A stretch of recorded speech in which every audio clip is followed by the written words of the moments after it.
Hey friends, welcome back to another video. My name's Emma Lefebvre, and today we are doing part one of a two-part tulip study where we will be drawing and painting tulips with different mediums. This was supposed to be just one video, but it ended up being a little too long, and I didn't want to have to rush through the instruction or fast forward it too much, so it is done mostly in real time. For part one, I'm going to be showing you how I draw different tulips with a fineliner, with just watercolor plus colored pencils for texture, and then watercolor line and wash. So that's part one, so let's jump in. So I want to start off by saying that this kind of practice is really good when getting familiar with a flower. Painting it and drawing it in as many different ways as you can is so great to do. So for this first one, I'm going to be drawing a tulip with my Pigma Micron fineliner pen, and I'm just using one single line. I'm trying my best not to take my pen off the page. And for those little tulip petals at the top, I just did these round ovals kind of overlapping each other, and then came down for the stem, and then went back up and did these long kind of luscious leaves. And that's honestly it for this. It doesn't have to be perfect. It doesn't have to be completely accurate, but it's just such a great way to kind of just practice the shapes. So see those tulip petal shapes? I'm just doing these long ovals, overlapping them, because essentially that's all tulip petals are, and which is why it's one of the easier flowers to draw, and that's it. And so that was my first one. So much fun to do. I love even just filling up a sketchbook with flowers with this style. I did a tutorial a couple weeks ago doing some line and wash with that style, and I highly recommend just kind of playing around. Try not to take your pen off the paper and just experiment. Okay, so now I'm going to do a tulip using watercolor. So like I said, the tulip petal shape is like this kind of long oval shape. And you can see at the top there, I am making the tip of the petal a little bit more jagged.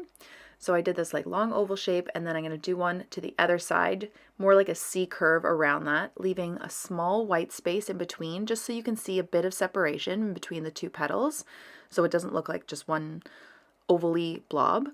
And then I do one final petal behind, and then it's just going to come down, again leaving some white space in between the petals, just so you can see that separation.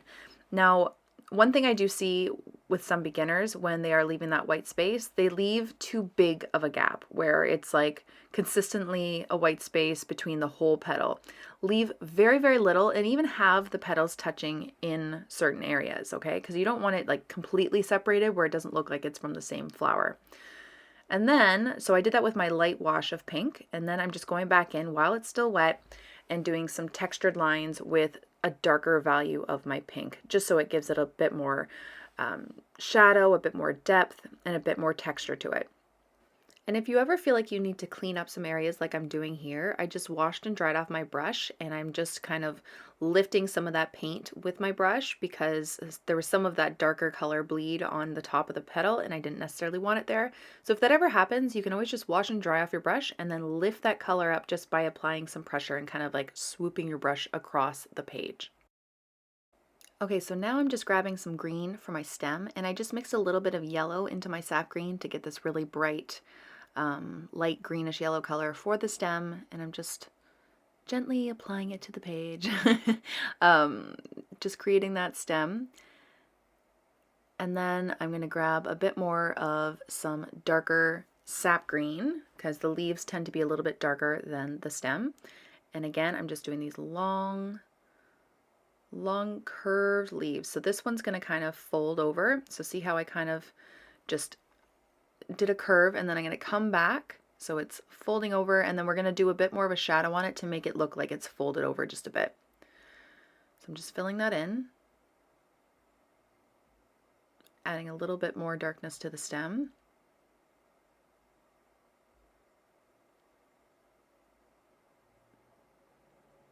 And then there, see how I cut it across kind of, and I'm just going to apply a bit more darker pigment underneath. I'm going to make it a little bit sharper after. I'm just applying it while it's wet right now, just to get a nice soft blend, and then I'll add a bit more darkness after. And then I'm just going to do another leaf. I find these are some of the easier leaves to do. Nice and straight, and they are really thin towards the top and then thicker towards the bottom.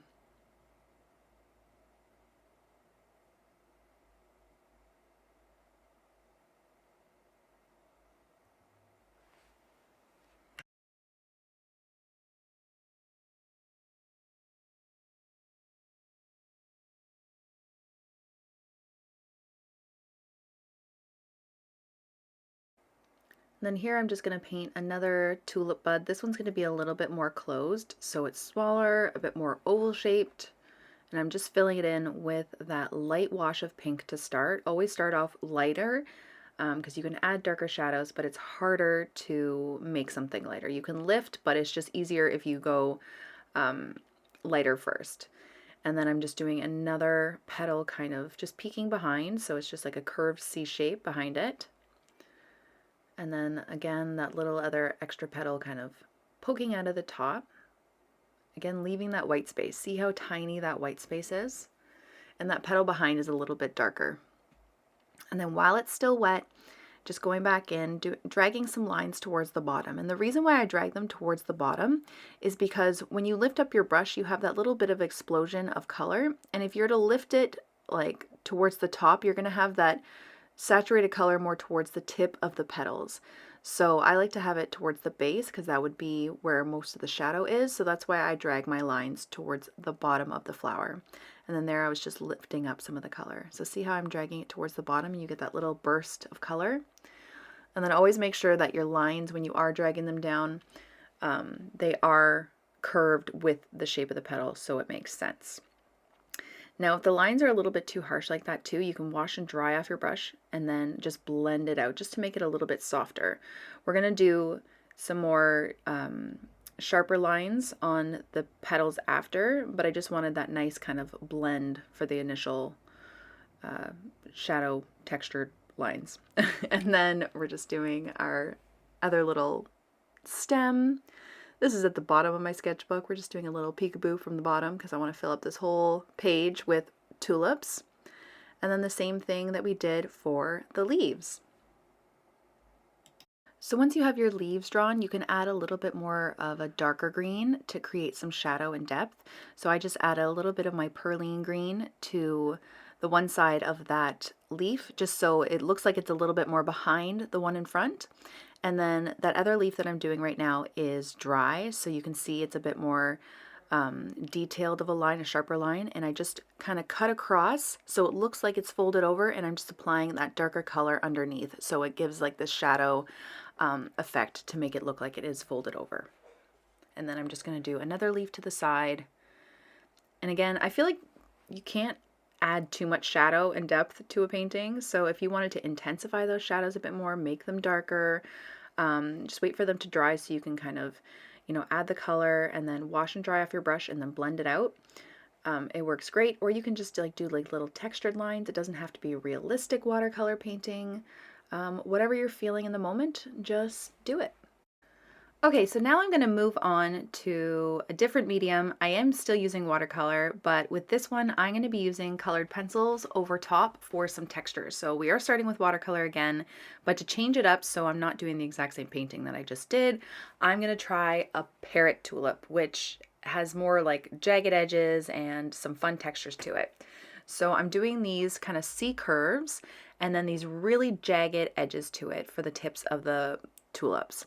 And then again, I'm just leaving that white space in between the petals so you have that separation. And then with the Parrot tulips, they have this more intense color towards the tips. They're actually like super cool. So this, I was looking at Pinterest for like different views of what a Parrot tulip look like. If you're going to attempt this, I definitely suggest looking at a photo. They're a bit more open and just really cool. So see those jagged edges that I'm doing? It's kind of like our regular tulip, but you're just making it a bit wider, giving more of these like just movement in your lines. But again, leaving that little bits of white space to show the separation. Now this, I was going to end here with this shape, but then it looked a little weird to me. I felt like it didn't look right. So I am going to add another petal that's kind of opening a bit more because it just kind of looked a little odd. But before I do that, I'm just going to grab a bunch more of like a darker value of my permanent rose, and that's the color I'm using for all of these tulips. I love this color. And I'm just adding it to the tips of the petals. Instead of the base like we did before, I want it at the tips, and it's really nice and intensified, and I love doing wet on wet for this because you get that really cool kind of explosion texture to it. So it just looks really cool. So now I'm going to grab a little bit of sap green, and while it's still wet, I'm adding it to the center of these petals because there's like this cool explosion of like sap green right down the center of each of the petals. And if you remember, green and pink are contrasting colors, so if you mix it too much, you're going to get a bit of a brown shade. So I just tried to do one swoop with the green, and then I added a little bit of yellow around it to make it a little bit brighter. But you really don't want to overwork this part, because if you mix that pink and the green together, you're going to get a brownish color. And it's okay if you get a little tinge of brown, that's okay. But you really want to see the separation of that green and the pink. So I just did that one swoop. Make sure it's curved with the shape of the petal. And you do it while it's wet, so it kind of just naturally bleeds out. And then here is where I do the other petal, because it just looked weird. It just didn't look like a parrot tulip to me. I was like, how do I fix this to make this look better? So I'm just doing another petal that looks like it's kind of falling down. And so it's just opening a bit more. Doing the same kind of thing, light wash of pink, and then I'll add that darker pink to the tips.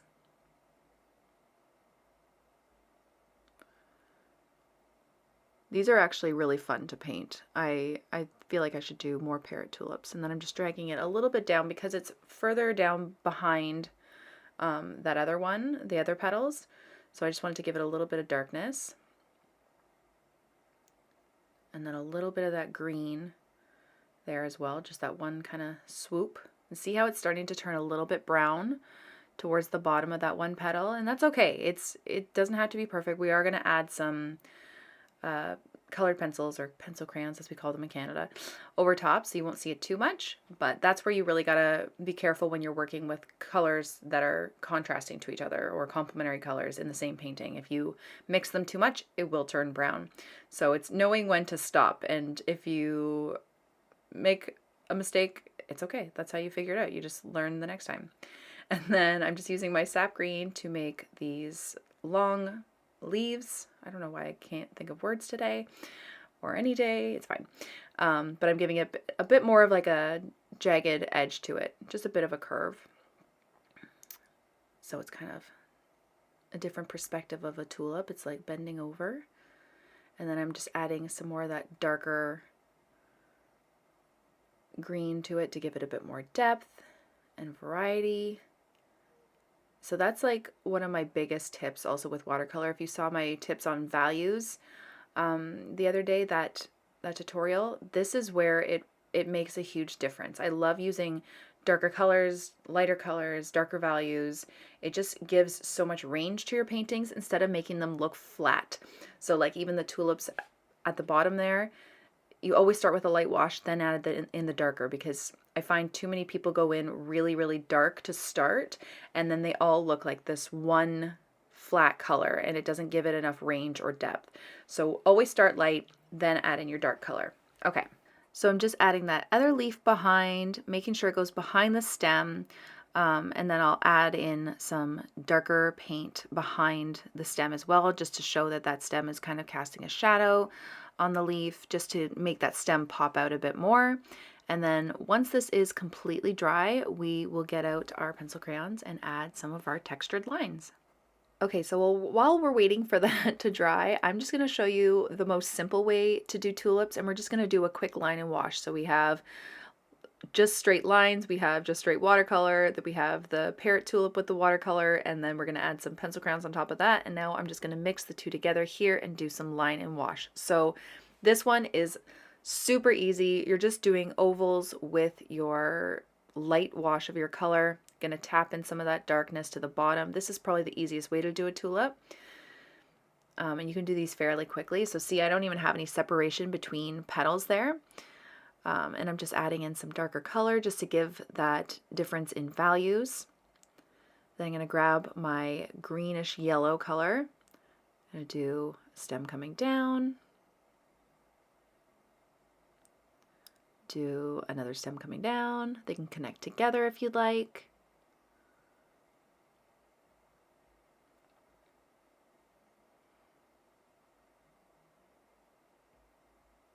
And then after that, we're going to just paint our long leaves. Same kind of thing. So I know a lot of this is very repetitive, but it's so great to practice the same flower over and over again. Try it in different angles, different views, different sizes, different shapes, and like how I'm doing here, different mediums. So the reason why I keep doing this over and over again, I'm showing you different ways, different curves. So while it is repetitive, it's such a great practice to do. I suggest picking a flower like a tulip or anything else and just seeing how many different ways you can paint it. Make sure you're changing up those values, and yeah, just kind of have fun with it. Okay, so now that that Parrot tulip is dry, I'm going to go back in with some colored pencils. I have the Prismacolor ones. I really like them. So I'm just trying to find some colors that go with it, just grabbing out all my pinks, different shades of green. And I'm just going to use this for some of the textured lines, because if you look at Parrot tulips and even just flowers in general, you see like little lines throughout the petals, textured lines. So I'm just starting from the top and I'm just curving these lines with the shape of the petals. I'm going down just from the sides and kind of coming in. I did one initial like longer line down the middle, and then I do these smaller ones curving in from the sides. And this is a really fun way to do some mixed media stuff. So you can start off with that watercolor. Watercolor is a really great way to start, and then adding, whether you're doing, you know, markers or just a black fineliner or colored pencils. I really love the way colored pencils look over top because it gives it this really awesome texture. And just, you can get those nice detailed lines. So I'm just using this magenta color to start. Then I'm using a lighter pink just to fill in some of those areas. You don't see it too much. Then I grab a white just for some highlights to get some lighter areas.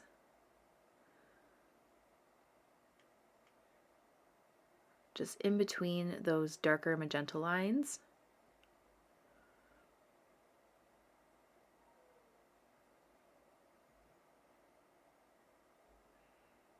I think this ends up actually being one of my favorite tulips on the pages that I do today. It's really great. I just love the texture and the lines with it. And then I'm just grabbing my kind of lime green, doing a couple lines towards the center, just intensifying that color. So like how I told you, it was a little bit brown in that one spot. You can kind of just go over top of it with your green. So now I'm just taking a darker green to get some of the depth at the base of the petals, and then a little bit on the stem, and I will do some shading on the leaves. So it just deepens that darkness and the shadow, and then also applies some texture to it. And that's about it for that one. I really like that one, how it turned out. Okay, so now I'm just going to take my Fineliner pen again, and I'm just going to do a really simple line and wash. So we did our wash first, and I'm just going over doing really simple oval shapes for the tulips. This one is so simple to do. If you're in a, you know, quick time frame and you just need to get things done, this is a really great exercise to do. Something so simple, line and wash. And I'm not, as you can see, going around exactly where the outline of the watercolor is. I'm leaving a little bit of white space, having the water kind of come out of certain parts of the lines. It just gives a little bit of character. And then I'm adding these lines going down the center of the petals just for a bit of texture. And just shows you the way the petal's curving. And I'm just outlining, again, not perfect. You want it to be kind of outside of the lines. And you can choose whether you want to do the outline first and then add watercolor on top, or you can do the watercolor on top first, or not on top, the watercolor first like I did, and then wait for it to dry and outline. It's totally up to you. Just make sure you're using a waterproof pen. These Pigma Micron pens are definitely my favorite to use with watercolor, and they're just a lot of fun to use in general. Okay, so before we move on to our second page of tulips, I'm just going back to our original watercolor tulips, and I'm taking a medium wash of my pink, and I'm just adding some textured lines to it. and a little bit of darkness just for a bit more shading. So I'm using my size 8 round here just because it has a really great tip. And I'm just using the pink to create some of those nice textured lines, a little bit of darkness at the bottom. It just deepens it just a little bit more. So I made sure I was waiting until it was completely dry before I added these extra lines. And then lastly for these tulips, I'm just adding a bit more darkness to the leaves to intensify the shading, especially under that one that is folded. And honestly, that's about it. Thank you guys so much for watching my video. I really hope you liked it and I hope you learned something. Don't forget to subscribe to this channel and join me back on Friday for part 2 of our tulip study. We are going to be drawing and painting tulips with markers and gouache and watercolor pencils. So make sure you tune in Friday. Hope you guys have a great day. See you later. Bye.